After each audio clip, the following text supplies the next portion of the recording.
Trigonometry exercise 8.2లో second ప్రాబ్లంలో first sum 2 tan 30 by 1 plus tan square 30 value అంత. Okay, 2 tan 30 అంటే 1/√3 అంటే 2 × 1/√3 2/√3 by 1 plus tan square 30. tan square 30 అంటే 1/√3 whole square అంటే ఎంత అవుతుంది? 1/3 అవుతుంది. 1/3. ఓకే, ఇది ఎలా రాసుకోవచ్చు?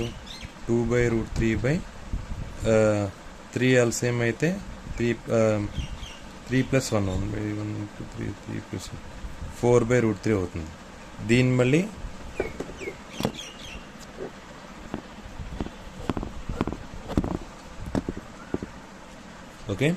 దీన్ని మళ్ళీ అటు రెసిప్రొకేట్ చేసుకోండి.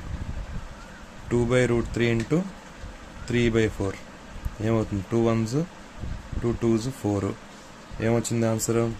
3/2√3.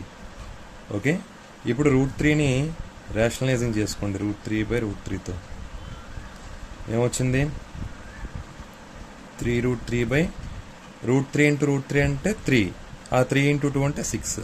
ఓకే, 3 1s 3 2s √3/2 అంటే ఎంత వాల్యూ? √3/2 value sin 60.